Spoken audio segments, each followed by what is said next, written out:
This is the story of a quest for evidence, prized from an unforgiving soil, dug from caves deep underground. Clues pieced together to reveal giant creatures from the Earth's far distant past, how they lived, and why they died. Like detectives on a murder hunt, scientists are using forensic techniques to unlock the secret of what killed the megabeasts. And their quest for clues will take them on a trip back through time. The age of the megabeasts reached its peak at the beginning of the Pleistocene, nearly 2 million years ago. During the Pleistocene epoch, the megabeasts dominated the four corners of the Earth, from North America to New Zealand. Most were mammals, some were marsupials, all were big.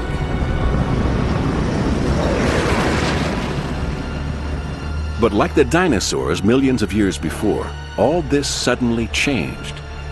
The megabeasts began to die out.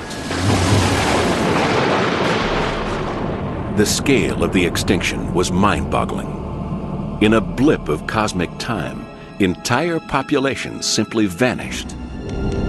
First to go were Australia's megabeasts, around 50,000 years ago.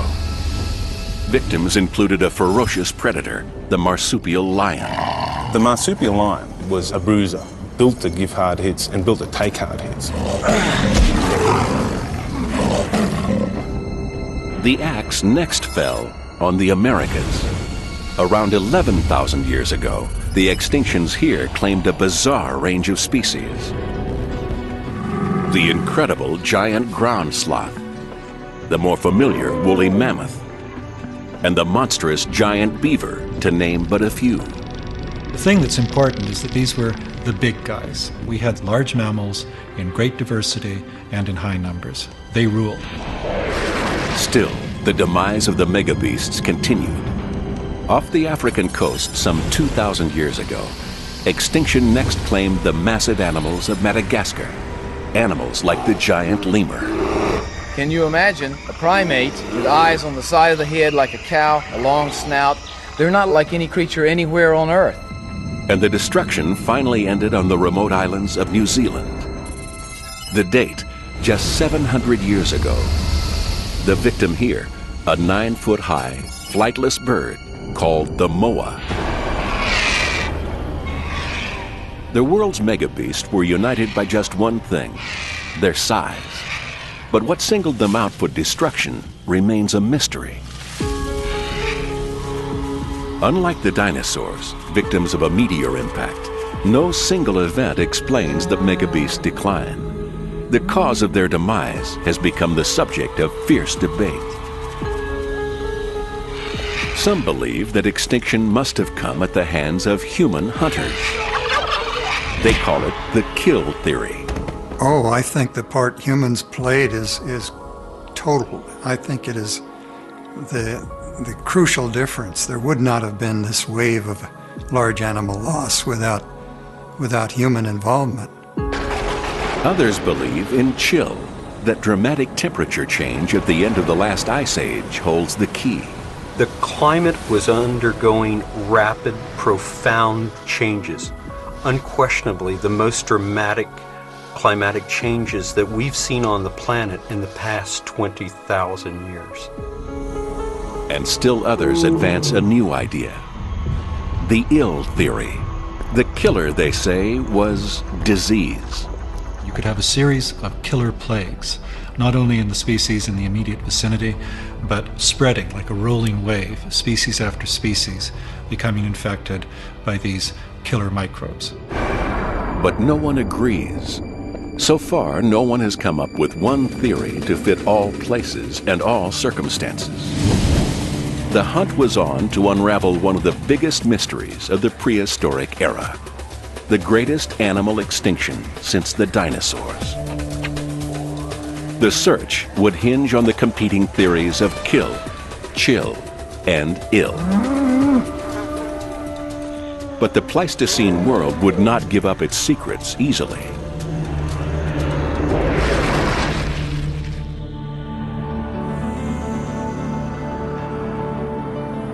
This is the first place where scientists might expect to get answers: Australia. It's here that the Pleistocene world is at its oldest. It's here that the trail of megabeast extinctions first began some 50,000 years ago. Yet it's here that the mystery is deepest.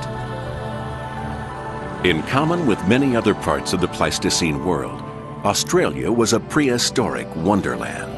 If you could have visited Australia 50,000 years ago, there would have been big animals everywhere, but they would have been completely foreign and alien.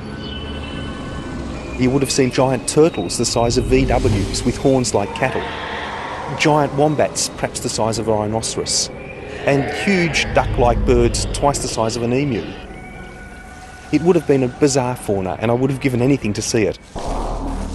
Crucially, the Australian bush was also home to megabeasts that bit back.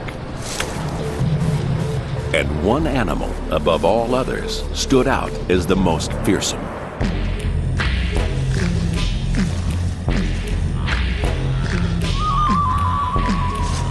On a long-lost day 50,000 years ago, two hunters stalked a herd of grazing animals.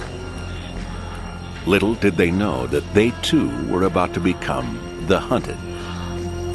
They had strayed into the path of a ferocious megabeast predator that dominated prehistoric Australia, the marsupial lion, Thylacoleo carnifex.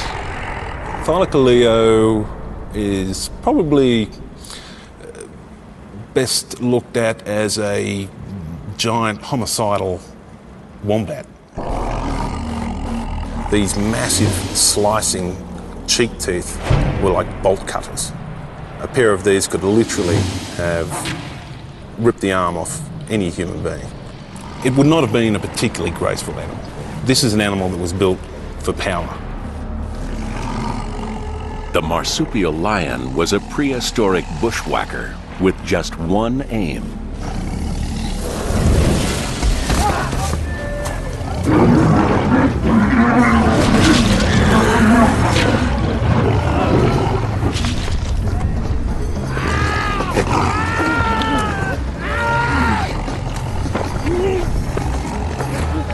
but even a killer like this could sometimes fall prey to forces beyond its control.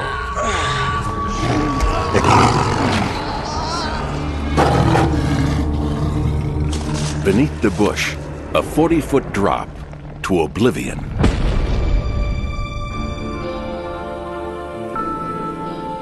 The marsupial lion had fallen foul of a treacherous feature of Australia's ancient landscape, a giant sinkhole caused by the partial collapse of a cave roof. It was now trapped underground with no way out. An animal like the marsupial lion would have perhaps stumbled, tripped, fallen into that cave. It may have died on impact, or it may have suffered a more lingering death through dehydration and or hunger. An accident claimed the life of this marsupial lion. Such accidents do not explain extinction, but they can help preserve clues to its cause.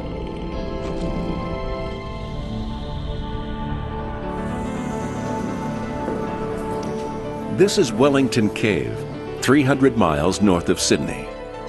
It was here that scientists first found the remains of a marsupial lion, along with hundreds of other prehistoric animals, all trapped by sinkholes, all preserved underground.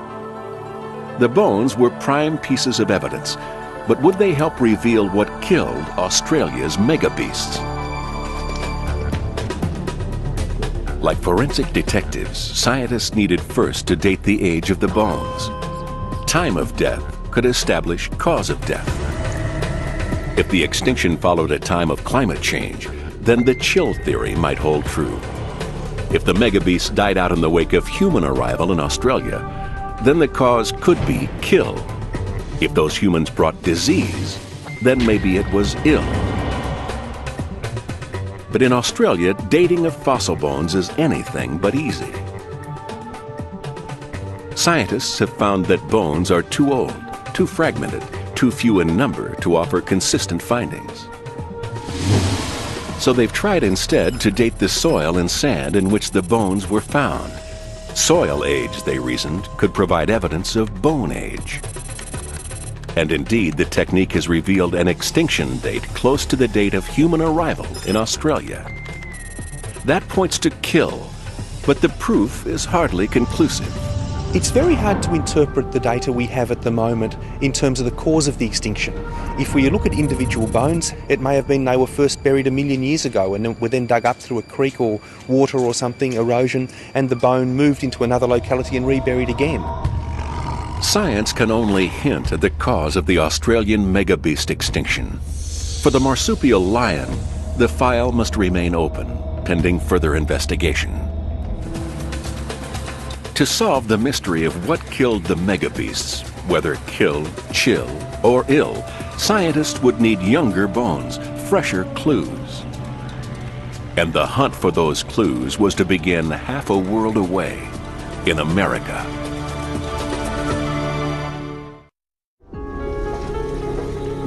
These men have set out to prove the chill theory.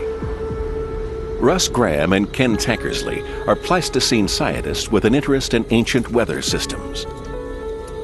Their quest has taken them underground to a site never before filmed, Sheridan Cave, Ohio. Sheridan is a Pleistocene gold mine. Excavations here have revealed the bones of now extinct species like the giant stag moose and the short-faced bear. But Graham and Tankersley are interested in one very special animal, a creature that for them symbolizes the fate of all the megabeasts in North America and perhaps worldwide. Castroides ohioensis, the giant beaver. Next to the skull of a modern beaver, the giant beaver looks massive. The biggest known specimens could measure 9 feet from nose to tail and weigh as much as 1,000 pounds. At its peak, the giant beaver had dominated the wetlands of prehistoric North America like some kind of aquatic grizzly bear. But then, it began to die out. Tankersley and Graham have come to Sheridan Cave because it was here the remains of the most recently discovered giant beaver were found. And the story behind its demise, they say, is also the story of how chill worked to kill all the megabeasts around the world.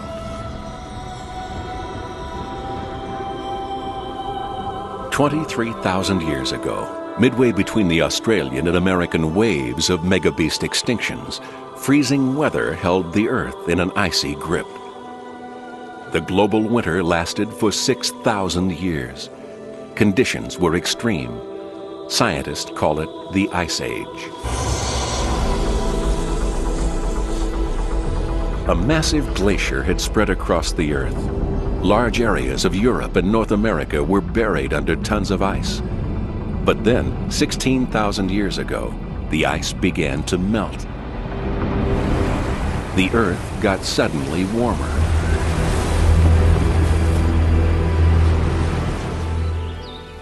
In the wake of Earth's temperature rise, rich grasslands rapidly sprang into life, and animals, previously driven south by the ice, began to return. But the forces that created this brand new Eden were also destined to destroy it. Melting glaciers released huge walls of water.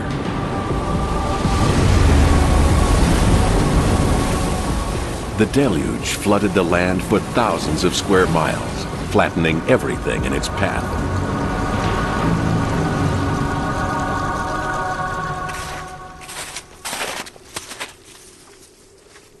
But the massive flooding, according to chill theorists like Russ Graham, is only half the story.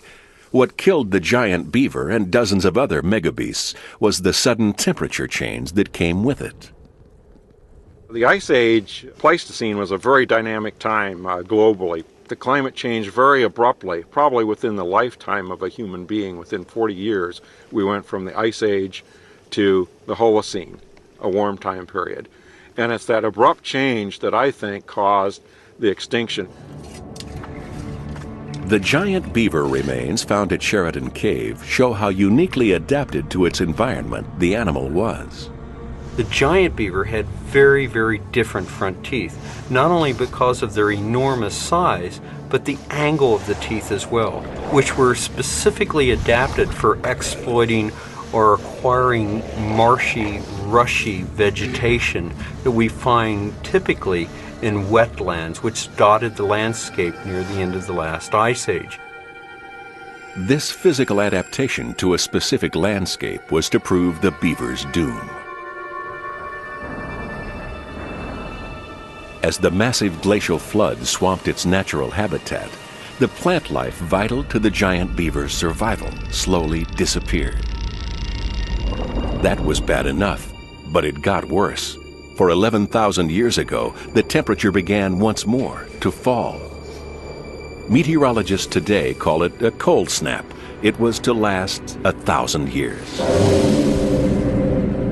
Another period of chill meant the land became dry and arid. The giant beaver now had nothing to eat and nothing to drink. Unable to adapt to a world of rapid climatic upheaval, the giant beaver faced certain death.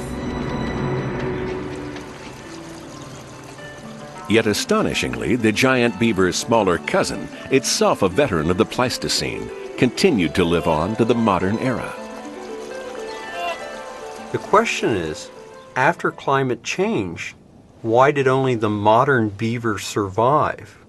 I would argue that the modern beaver creates its own habitat, creates its own ecosystem. It builds dams, it builds lodges, whereas the giant beaver was dependent upon a very specific environment that only existed during the Pleistocene.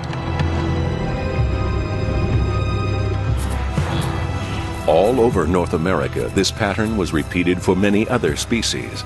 The small animals adapted to the suddenly changed conditions, but the big animals needed too much food, too much shelter, too much real estate.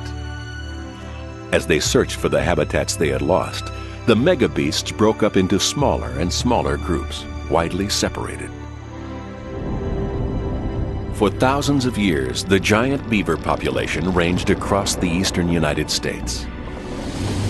2,000 years after the end of the Ice Age, its numbers dwindled to the point where only one animal was left.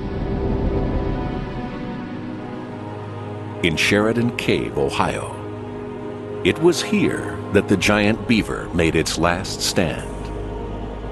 Sheridan Cave provided a refuge where water was present. The giant beaver would have climbed into the cave looking for water, but also looking for the habitat that it needed for survival, which provided the foodstuffs that it needed. These marshy rushes, they weren't here. And the beaver did die.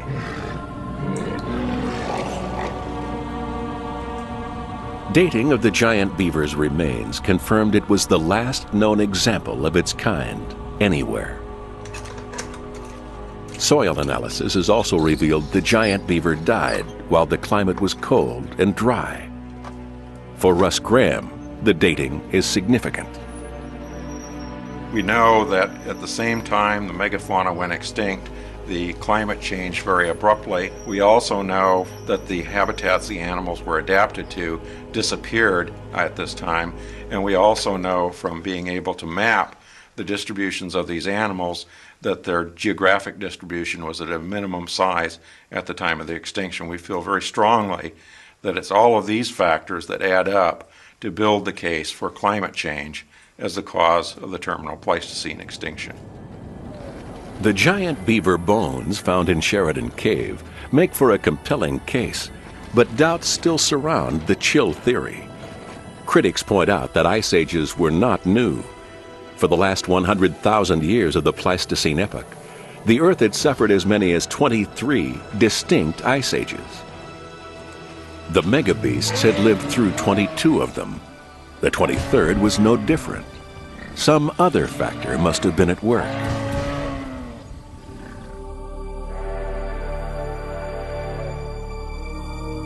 For 2 decades, this man has puzzled over the mystery factor. I went to the field 20 years ago fully expecting to find firm evidence that it was climate that was killing these large animals at the end of the Pleistocene.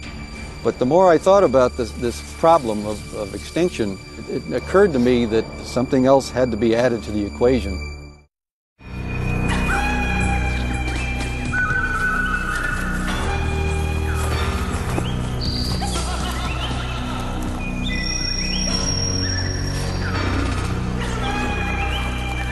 It was the end of the Ice Age.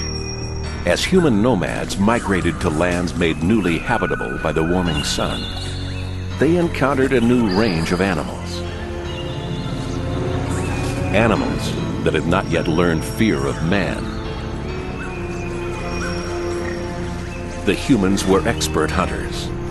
Fanning out, they quickly encircled the leader of a small herd of mammoths. Take down the leader, and the herd becomes easy prey.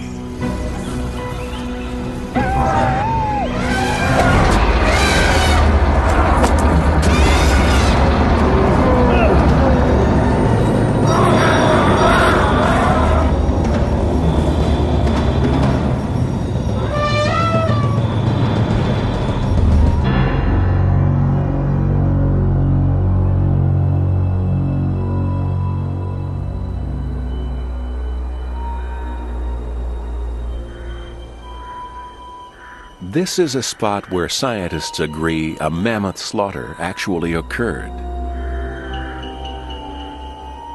It doesn't look like much now. A small ridge cut by railway lines snaking through remote farmland in Colorado, some 40 miles north of Denver. The spot has a name: Dent. Over 60 years ago, paleontologists working at Dent made the mega beast find of the century. Jumbled together the bones of no less than 15 woolly mammoths.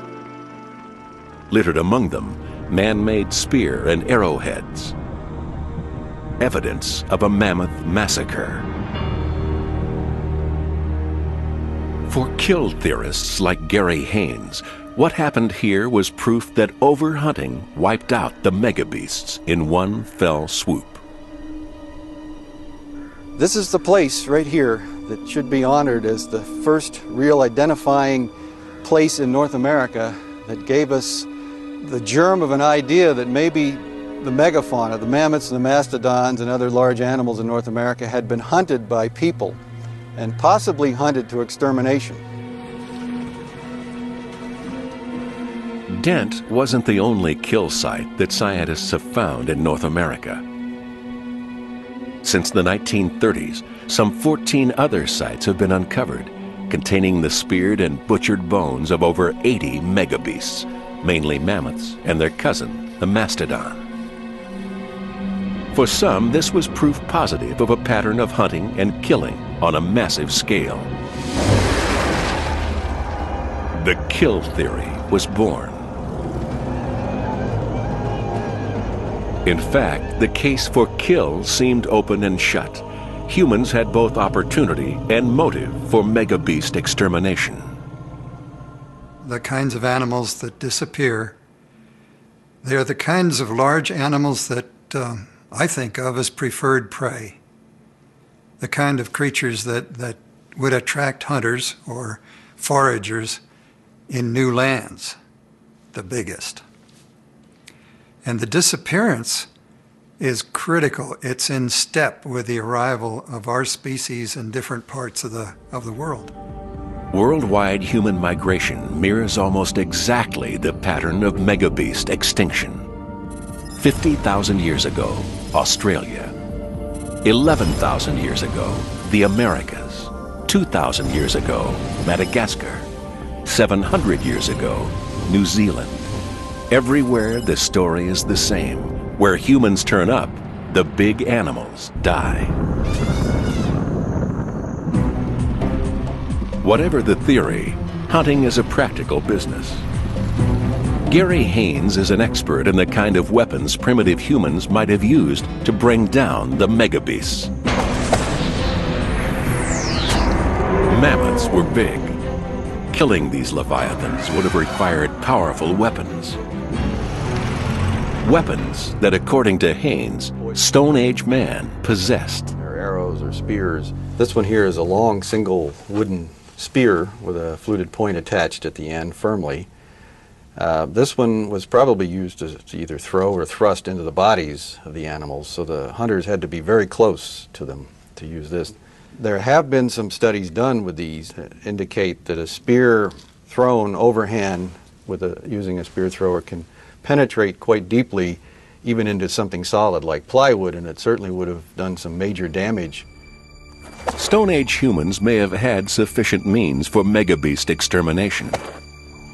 But why kill so many giant animals when one alone could easily feed an entire community? For kill theorists, at least, nature provides an answer. In the wild, some predators have proved capable of surplus killing. Hyenas have been observed, for example, to prey upon gazelle, their favorite prey, in a very destructive way. They would kill them in much larger numbers than the hyenas could consume. This is called surplus killing. It is known among a variety of different predators. The megabeasts had never seen humans before and didn't recognize them as predators. They were easy to kill. And for Martin, at least, humans will kill such animals just because they can. Kill makes a compelling case for the demise of one type of megabeast in North America. But could it explain the end of megabeasts worldwide? Kill theorists needed to find more kill sites, more species, more proof on a grander scale.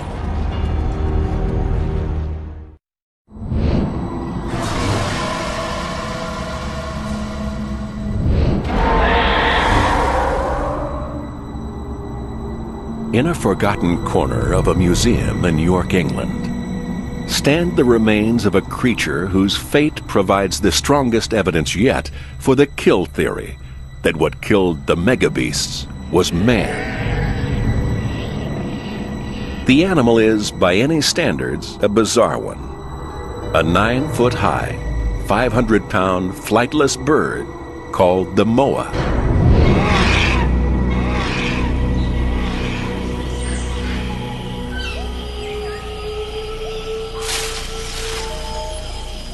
The moa had once dominated the landscape of an island in the far South Pacific, New Zealand. For millions of years in New Zealand's rainforests, the moa had flourished. It was one of the largest birds to ever walk the earth, but it couldn't fly.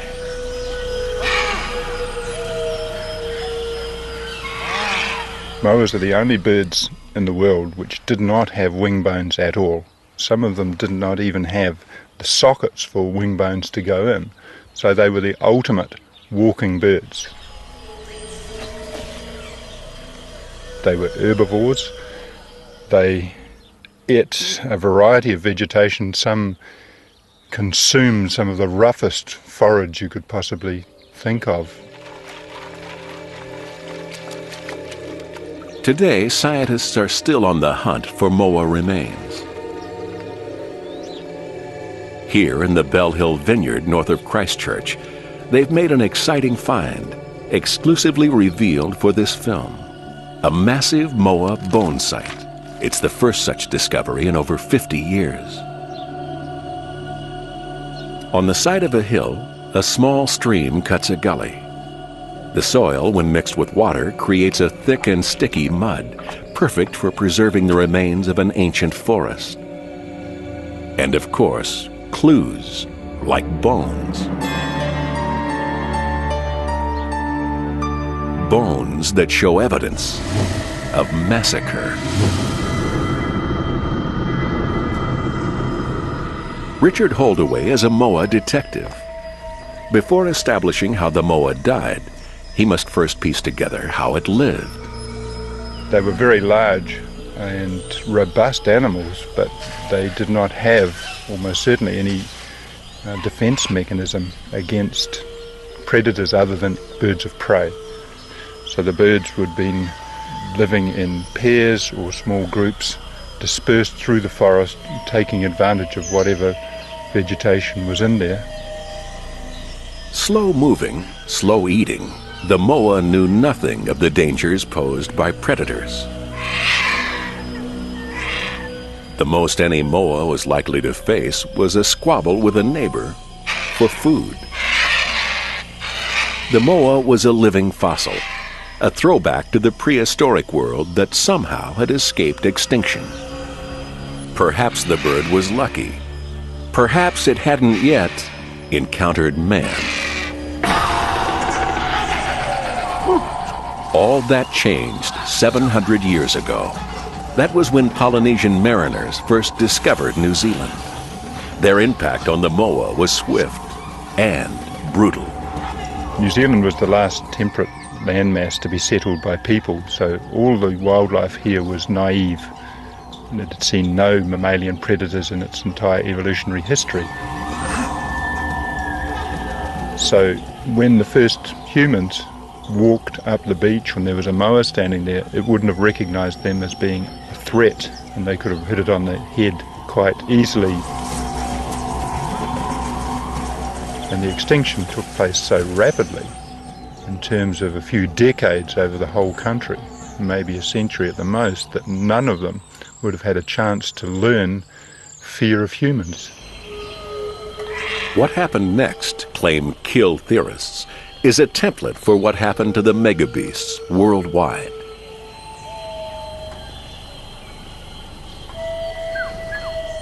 Using primitive methods, the Polynesians began taking out the moa, one by one.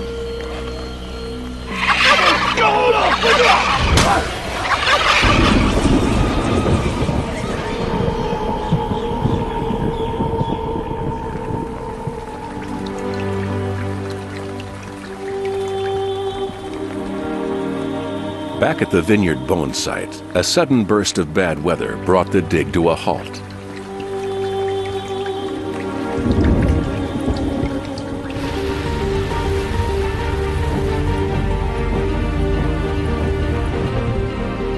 Richard Holdaway took the opportunity to reflect on what the discoveries here and at other sites have revealed about the moa and the people who hunted them.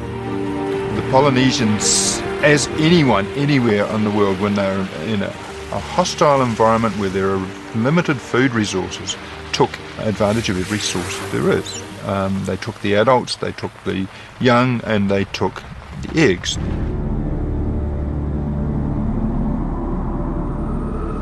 The bones recovered at Bell Hill Vineyard and elsewhere reveal a graphic record of what happened. The evidence is still surprisingly fresh. Bones charred by cooking fires. Bones cut by spears.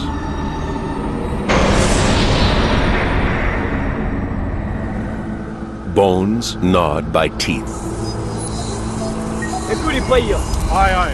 The moa rapidly became central to the Polynesian settlers' way of life. The Polynesians made necklaces and fish hooks from moa leg bones. They used moa feathers for clothing. They used moa eggs as water containers. Moa was on the menu day and night. Some nights the fires would stretch to the horizon.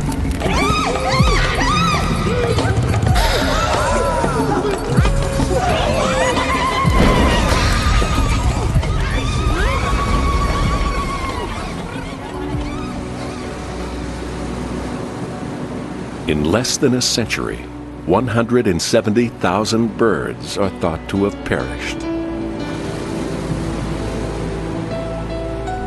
The moa's demise was rapid, and to this day their fate remains the most convincing example of extinction by overkill. The New Zealand situation, the New Zealand extinction event, is the best available to look at human impact directly, because it is so recent. the gun still smoking. We can actually see the cooked animals in the ground. We can see on a site like Bell Hill Vineyard, you can see what it was like immediately before that. We can see the mowers, we can see the age structure of the population, we can see the trees, we can see the seeds in the trees, we've even got the snails in the soil. It has to be teased apart, and it's tricky under the conditions sometimes, but the record is so complete that there is no better example in the world. It's horrendous, but it's true. We live in a laboratory of cataclysm. The Moa's end was dramatic, but many scientists remain unconvinced that the giant bird's fate points to the fate of the megabeasts as a whole. The Moa's demise, they say, was a rare event. The bird was trapped on an island with a finite population and nowhere to run when the hunters came for them. The kill theory, like the climate-based chill theory before it, works for some scenarios, but not for all. Whatever killed the megabeasts must have been fast, ferocious, and insatiable, something that reached out across the world and struck down dozens of giant animal species in a short space of time. But what on earth could it have been?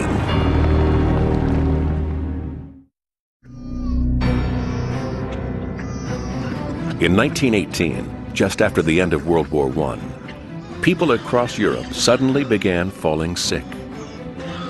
At first, it seemed they'd caught a kind of feverish cold. But it turned out to be something much worse. Something that might point the way to solving the riddle of what killed the megabeasts. In time, the killer was identified. It was a virus, and it may have jumped to man from another species. Its name, influenza.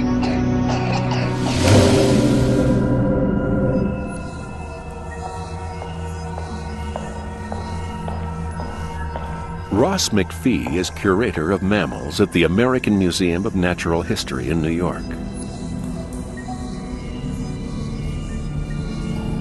McPhee has long been skeptical of the standard explanations for the megabeast extinction. He's come to believe that the giant creatures succumbed to an epidemic that jumped between species. Not the flu that struck the world in 1918. But a microscopic monster every bit as bad. One of the really puzzling things about extinctions is simple. Do they happen really quickly or do they happen slowly? A lot of my colleagues think that extinction can take hundreds or even thousands of years to come into effect. I think differently. I think most extinctions that have happened in the course of Earth history have happened like that, virtually overnight. So what we need to cause an extinction, particularly a lot of extinctions at once, is something really unusual, really remarkable that the animals have not had to deal with beforehand.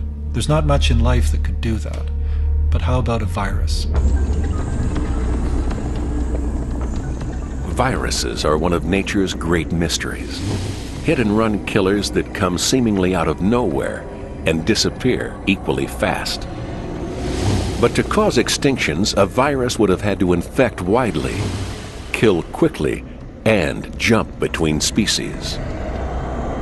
McPhee gave his megabeast killer a name: hyperdisease.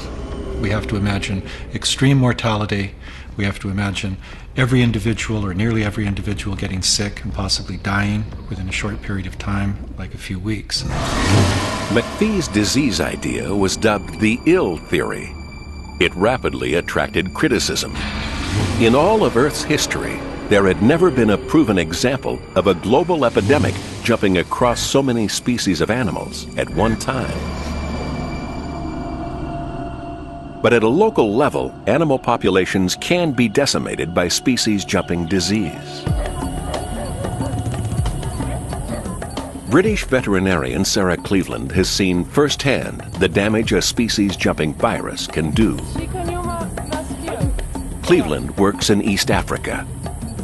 For over 10 years, she's battled against a species-jumping disease that has run rampant through the local animal population. It's called canine distemper. It's a virus, and the way it operates today may offer a template for how hyperdisease worked in the prehistoric past. You get a scenario whereby the virus spreads from domestic dogs to, let's say, a jackal, and then from a jackal to perhaps a hyena, and then perhaps from a hyena to a wild dog. Canine distemper is rife among domestic dogs living on the edge of the Serengeti National Park. Contact between infected domestic dogs and African wild dogs, which have no natural immunity, sparked a deadly species-jumping plague. What canine distemper does to wild animals is not pretty. Swollen throat, foaming at the mouth, fits, and death.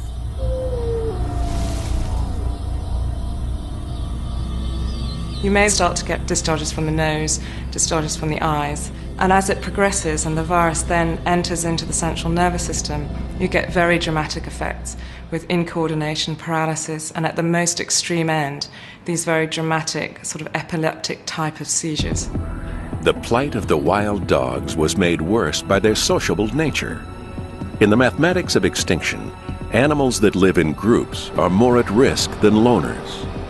It is perhaps an age-old rule. The African wild dog was virtually wiped out by canine distemper in just a few years. Worse still, the disease began attacking another group-living species, lions. We estimate about 1,000 lions died in the whole of the Serengeti, which is approximately about 30% of the total population. Maybe the fate of the lions and wild dogs of the Serengeti echoes the fate of dozens of giant prehistoric species too. Species like the Australian marsupial lion, the North American giant beaver, the woolly mammoth. Could all of them have succumbed to a global killer plague? Sarah Cleveland, for one, thinks they could. The reason, when on the brink of extinction, big animals don't bounce back as well as their smaller cousins. In the late Pleistocene, there were probably a lot of large mammals that had very low reproductive rates. They lived a very long time. And disease probably had more severe consequences for that type of population than for a species that has very large litter sizes, reproduces very quickly, and can rebound much more quickly after an epidemic. In the modern age, at least, disease doesn't always win. Cleveland has reduced the impact of canine distemper through vaccination. And for the African wild dog, it seems to be working.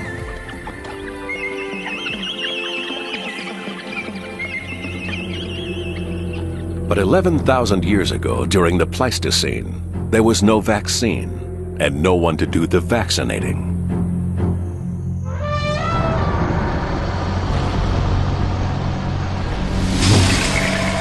McPhee's disease theory sounded plausible, but he lacked one thing: evidence.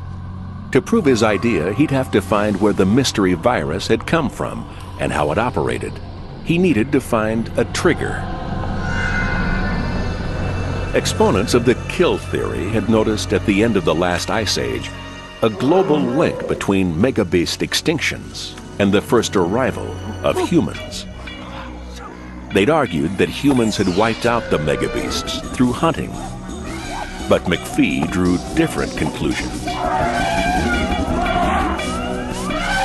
The people come, perhaps they've walked a long distance over a land bridge, and they came in with a cloud of microbes around them, within them, on them, entered a place that they'd never been before.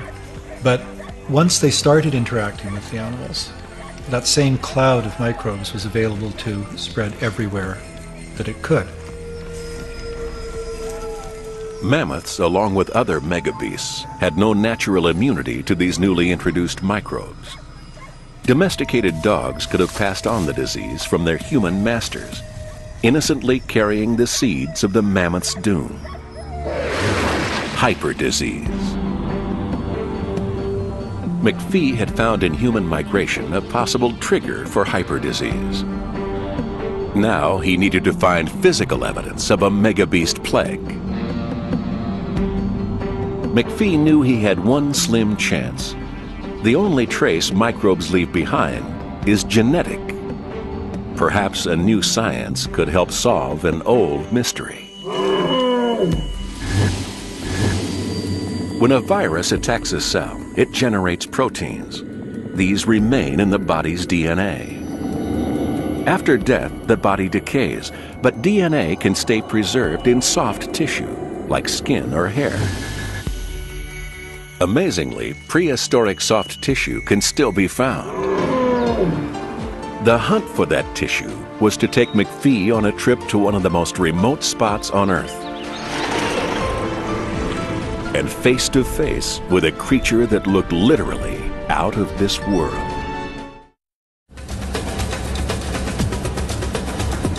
This is Bahia Blanca. It's a tranquil spot some 400 miles south of Buenos Aires, Argentina. It seems hard to believe a beach like this could help solve the riddle of what killed the megabeasts. The debate turns on three competing theories: kill, chill, and ill. And Bahia Blanca was about to provide clues for one of them.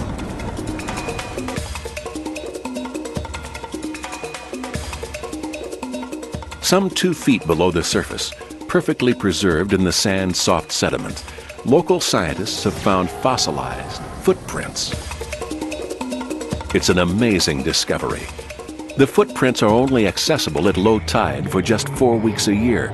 The time available for their study is short. Yet there are hundreds of them, and they go on for miles. The footprints are big. Some are the size of bathtubs. But the creatures that made them were bigger still. In fact, they were monsters. For 11,000 years ago, Bahia Blanca was home to the giant ground sloth, Megatherium. Megatherium was one of several species of ground sloths that existed in North and South America until about 11,000 years ago, Megatherium being one of the very largest. It's estimated that its body weight could have been as much as 5 or 6 tons, and even though they were armed with enormous, vicious-looking claws, they probably used those only to dig out roots and tubers, to defend themselves, and to dig burrows, perhaps.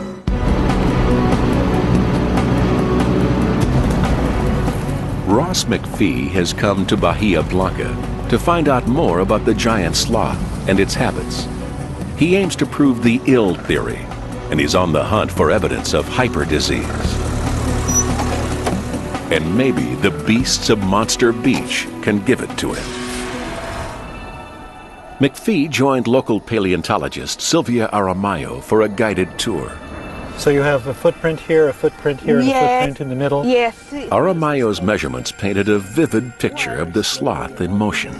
They were enormous animals, weighed about 4,000, 5,000 kilograms. Yes, enormous. Enormously. You see, it's a very soft sediment, so it pushed easily. Unlike skeletal remains, the tracks brought not only the animal to life, but its entire world. McPhee was impressed. So what we have here is, what makes this so unusual is that this is really fossilized behavior. It's not just bones and teeth. This is actually telling us something about how the animal moved. 11,000 years ago, the landscape here was very different. No beach, no sea. The sloth was foraging for food, using its height to spot the most luscious greenery. All this fascinated McPhee. But then Aramayo revealed something else. The giant sloth had not been the only animal to leave its tracks behind. Bahia Blanca, it turns out, was a megabeast highway. The beach is crisscrossed by the tracks of dozens of different prehistoric species, all moving and mixing together at once. For McPhee, that meant only one thing. Where animals get sociable, they get sick. The giant ground sloth of Bahia Blanca must have been vulnerable to disease. What we know is that there were a lot of animals here, and they were from many different species, and they were congregating in very large numbers. In circumstances like that, it's easy to see how diseases could get started and get transmitted across species lines, which is basic to the hyperdisease idea. Sharing the same water holes, McPhee reasoned, the megabeasts would have been exposed to a common spreader of disease: their dung. Dung would contain soft tissue, rich in DNA. In its turn, DNA could yield hard evidence of a species-killing plague. Inspired by what he'd seen on the beach of Bahia Blanca, McPhee began making plans for a dung hunt. It was perhaps the strangest quest of his career, and it would take him 1,000 miles south to one of the most remote spots on the planet, the southern tip of South America, Patagonia.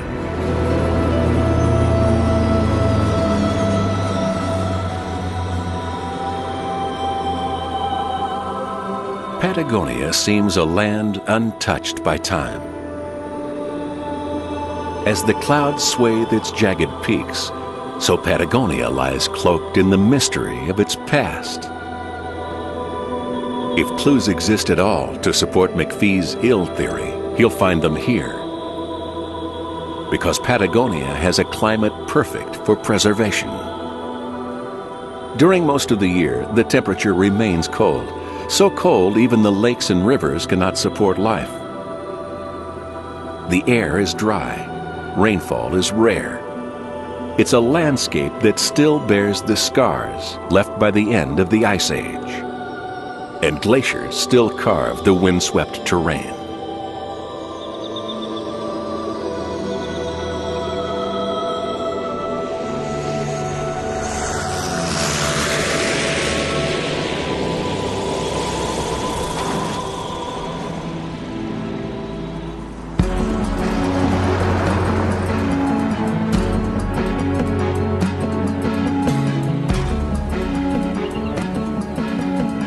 This was McPhee's destination, an enormous cave gouged out of the side of a wind-blown ridge. The locals call it Mylodon.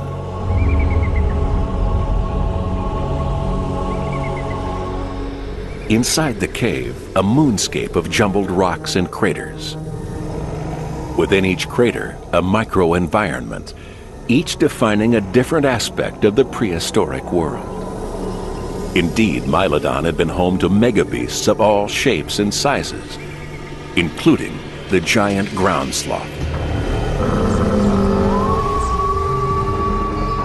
This is not the first time that scientists have visited Mylodon Cave. Indeed, the cave has had a long and distinguished history.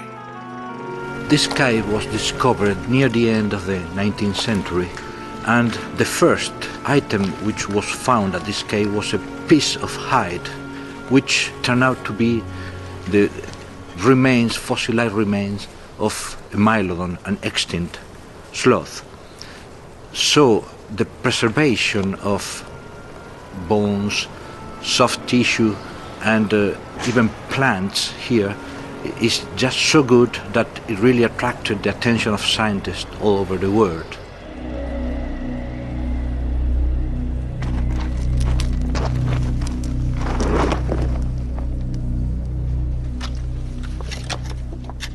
McPhee joined a local excavation team and got straight to work in the dry, refrigerated soil.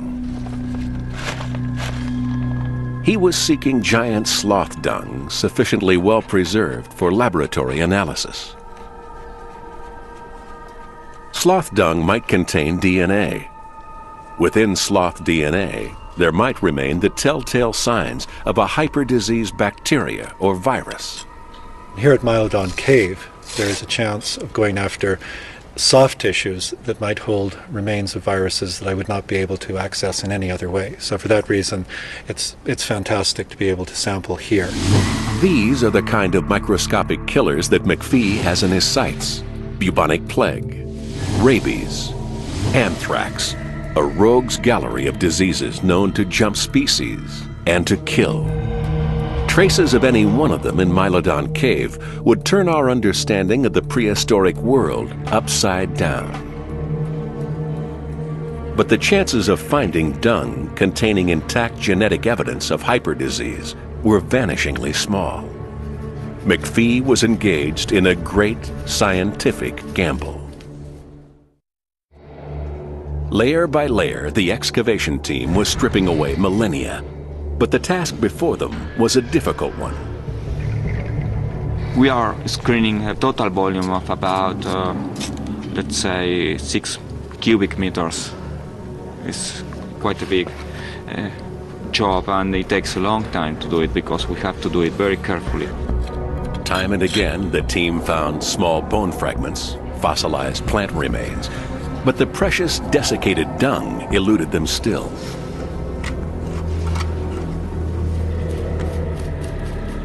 Then, quite suddenly, McPhee found what he'd come for. This is it. I've got one. This is a piece of dung.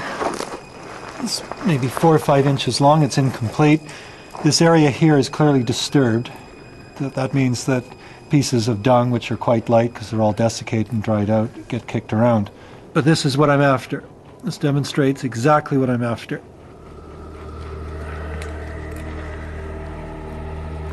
So let's just see what we've got here.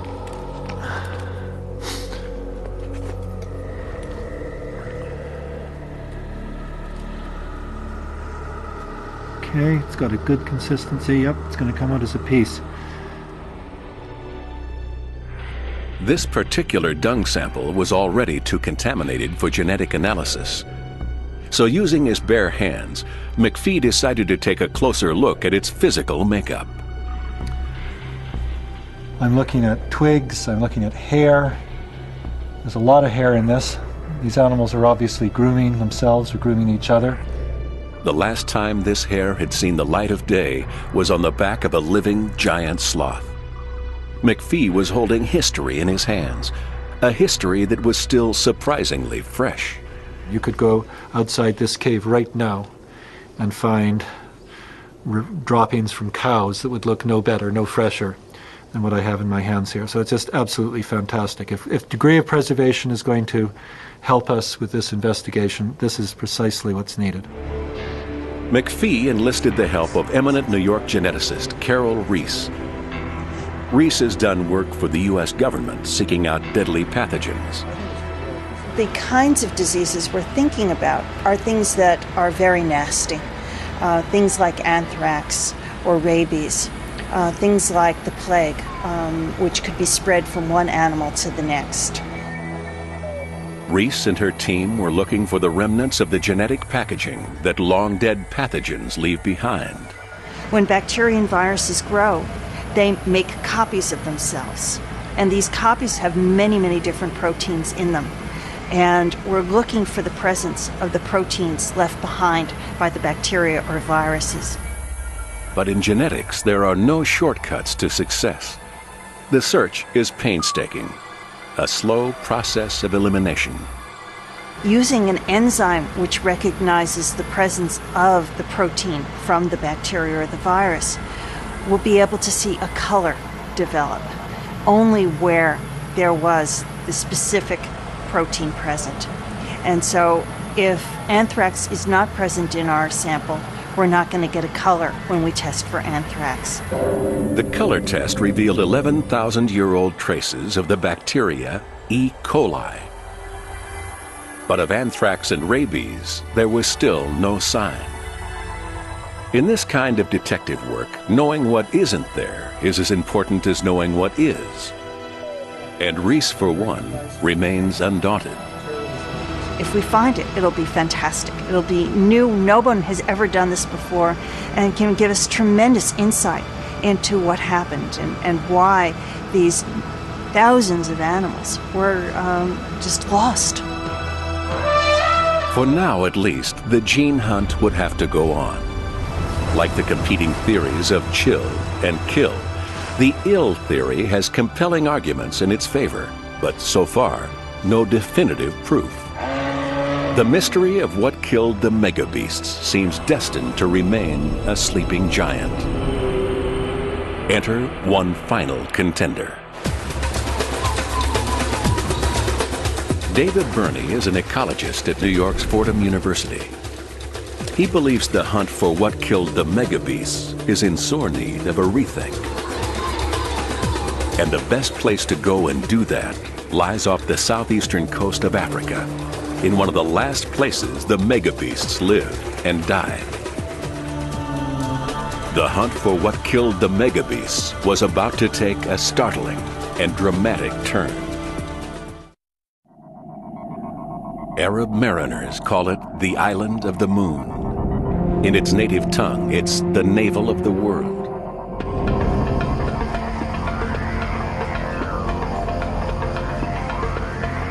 It lies just off the southeastern coast of Africa, a large island with a unique habitat, Madagascar.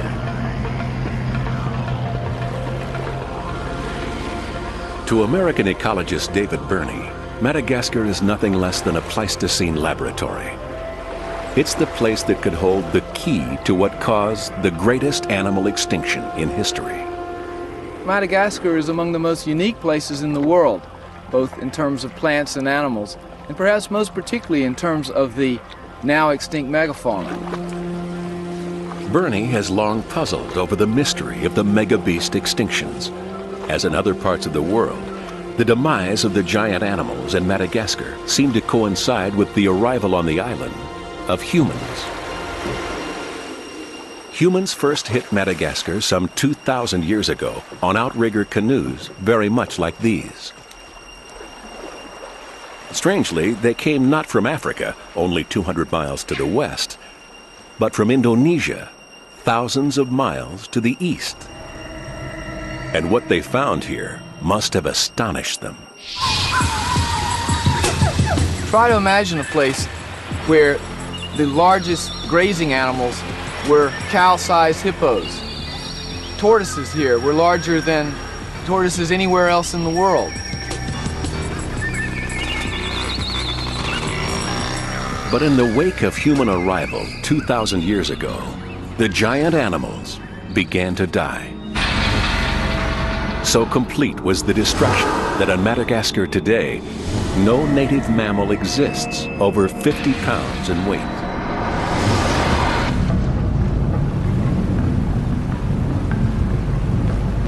But were humans to blame? Many scientists see in Madagascar signs of the kill theory. However, David Burney is not so sure. He's combed the island for evidence of overhunting by man, and he's found very little. So Burney has come back to Madagascar once again, this time to test a different theory. Maybe what killed the megabeasts was neither chill, kill, nor ill on its own, but a combination of all three.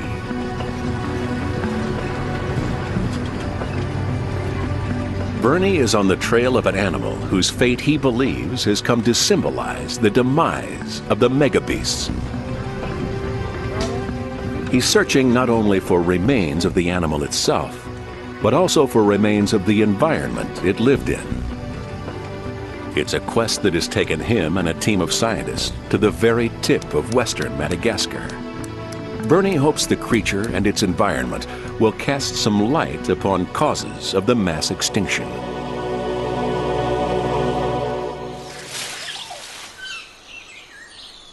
As dawn breaks over the camp, Burney's team has some special visitors. Lemurs. The modern lemur is an agile tree dweller. Its body movements remarkably similar to humans. But it's the giant prehistoric ancestor of this sociable creature that Burney seeks. And that ancestor looked and behaved very differently. In fact, the giant lemur, Megalatopus, still provokes in David Burney a sense of awe. Imagine a person who saw a Megalatopus alive and came back and told the people back home. They wouldn't believe it. This is the stuff of mythology. This is just such an incredible animal.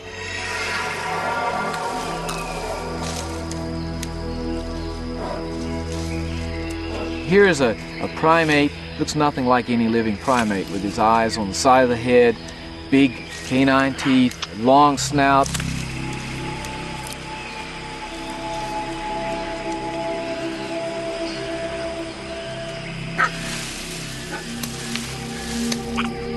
Megalatopus was built to live in the trees. But for all its strength and agility as a tree dweller, the beast had a fatal flaw.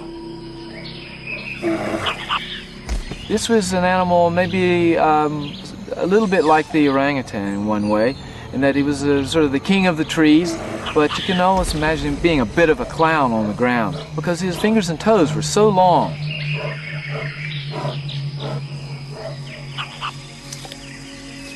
Remove it from its natural forest home, and the Megalatopus would have become quickly vulnerable to many threats.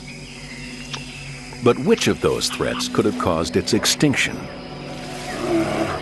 To find out, Bernie means to walk in the creature's footsteps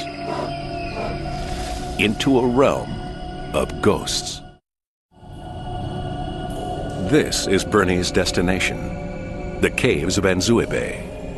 It's a massive underground system carved painstakingly by the forces of nature. It covers many square miles, and its origins date back over 140,000 years.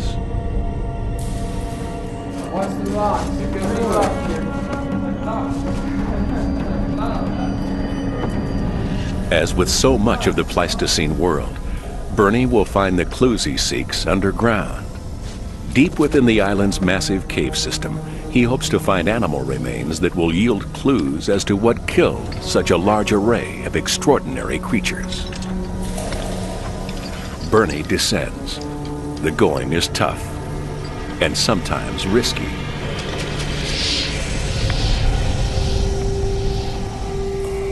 But the effort pays dividends.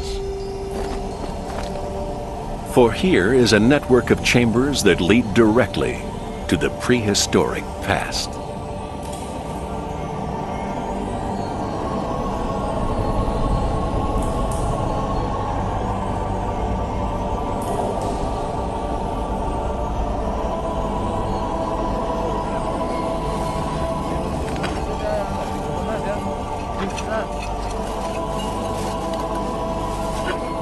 Digging soon yields intriguing evidence. A cave of this type here at Anzui Bay is a natural trap for animals.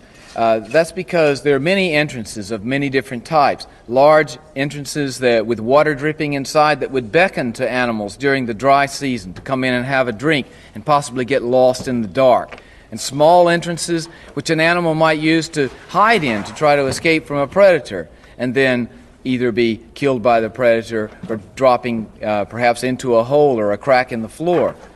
And finally, the roof of this cave is like Swiss cheese, and there are dozens of places where an animal walking along in high grass could easily step and then drop 200 feet or more to its death.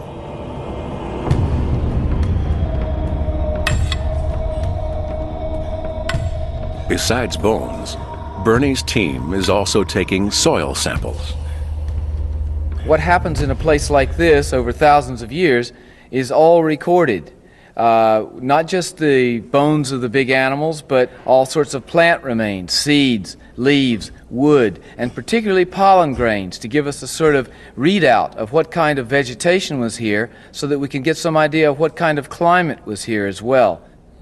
Each soil sample adds another chapter to the story of Madagascar's past and begins to reveal something significant. Just before human arrival, the island underwent a major shift in climate. About 1,000 years before humans arrived, we began to see the climate of this area becoming drier.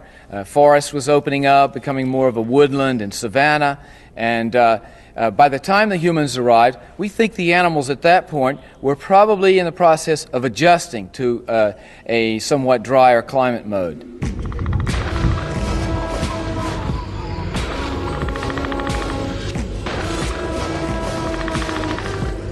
In the story of the mega beast extinctions on Madagascar, A drought coming before the arrival of humans is significant.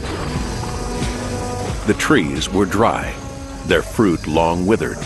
The leaves were dead, starved of rain. Many animals, like the giant lemur, would have been driven from their natural homes down onto the ground in search of water. But such a search could be dangerous. If the climate gets dry enough, you could find a situation where Megalopus had to face a new challenge, and that is competition with species that it might not be thrown in with ordinarily. Having to walk farther to water, having to feed in a forest that perhaps are already occupied by other species, so that the rules begin to change a little bit. Competition increases and greater risk is taken by having to spend more time on the ground. The only water available has a jealous guardian. The lemur is cautious, but unaware of a basic law. When entering another animal's domain, keep your guard.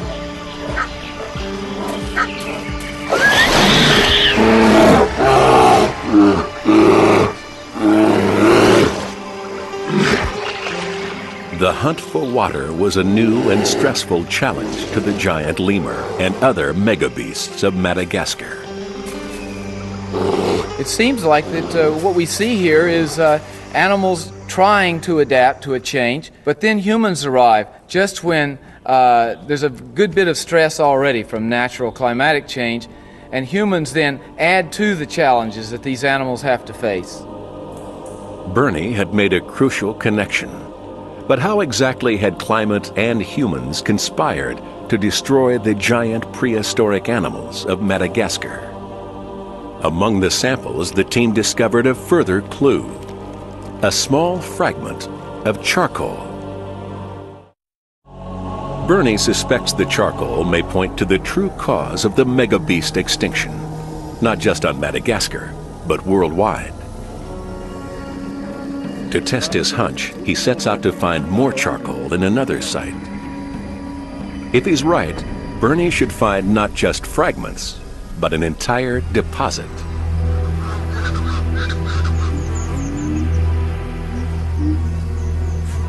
This is Belo-sur-Mer, Madagascar. It's now a dry-caked mudflat. But 2,000 years ago, it was a massive watering hole, bounded by lush vegetation.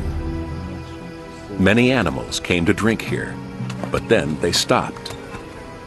Bernie hopes to find in the layers beneath the surface the solution to what killed the megabeasts.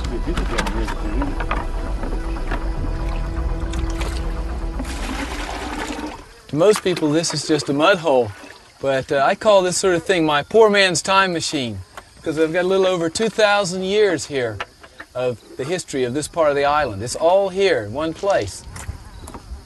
Down at the bottom, we know from this kind of sediment that this was a fairly deep lake. The climate was fairly wet here, there are trees all around. Then about 2,000 years ago, the climate starts to dry out here a little bit.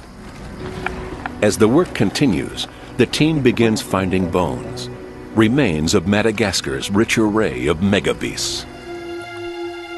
And then comes the discovery that Bernie was hoping for: charcoal. Not just fragments, but an entire layer, 2,000 years old. This is more than the remains of an ancient cooking site. To Bernie, the charcoal is clear evidence of massive fires. Fire that could only have been started by people.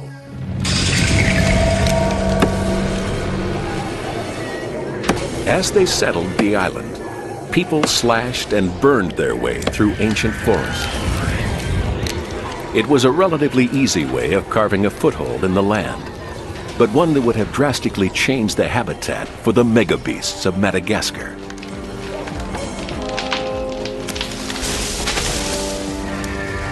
There must have been times when the smoke from countless fires hung over the island like a dense red shroud. Panic-stricken, the giant lemurs fled the burning forest in search of an ever-shrinking habitat.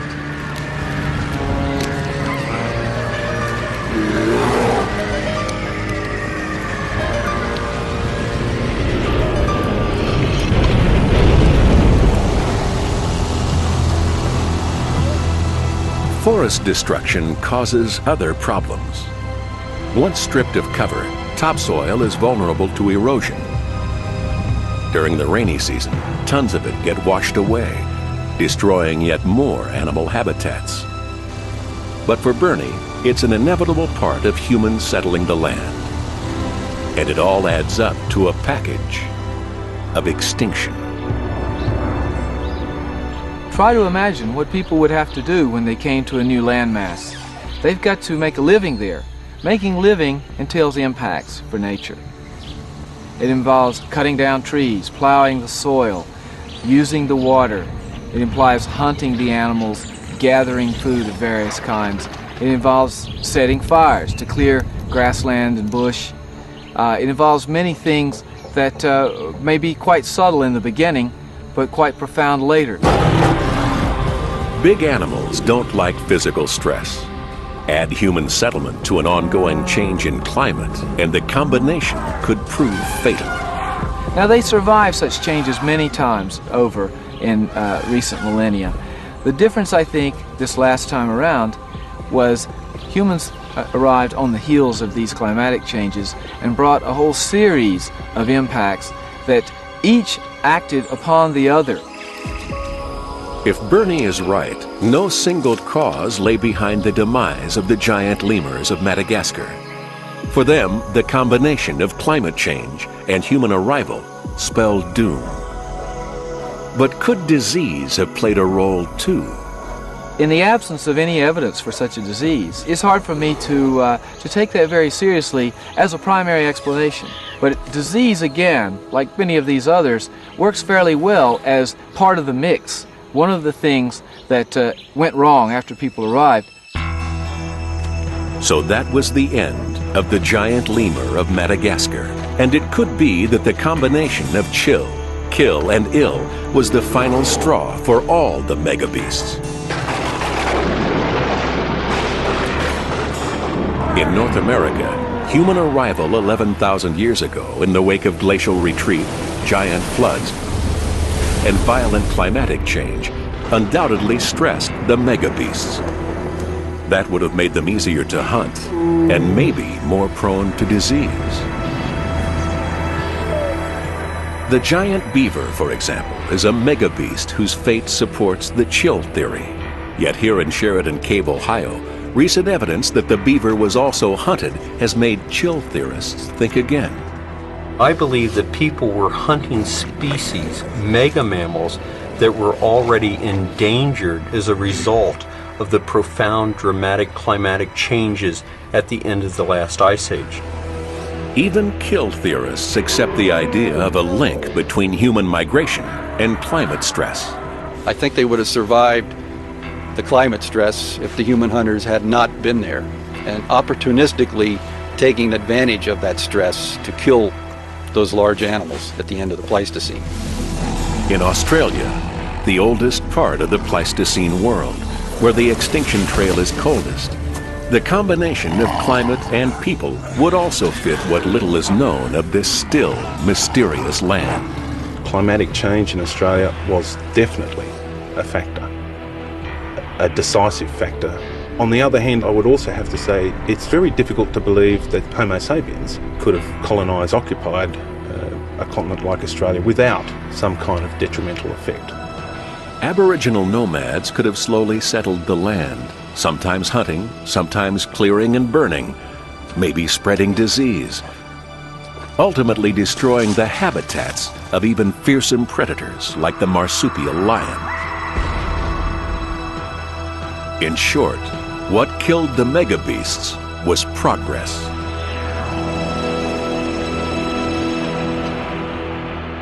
But not everyone agrees. The available explanations of climate and human hunting and so forth have never made a lot of sense to me, just because the impact had to be so great over so many species over such a short period of time. Ross McPhee still adheres to a single cause, the ill theory.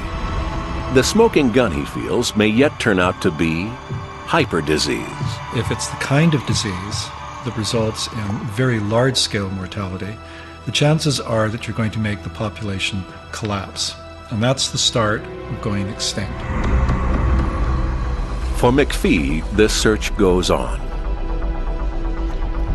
But for all the scientists who have devoted their lives to solving the riddle of what killed the megabeasts, there's more at stake here than proving a theory. Studying prehistoric extinctions may seem in a way like an academic pursuit that has relatively little direct application to modern life. I don't think that's the case. I think we see in the situation then something not that different from the situation we're still in today on this planet. The global environmental crisis today is really a kind of deadly mix. It's not just a series of problems lining up, waiting to be solved one by one.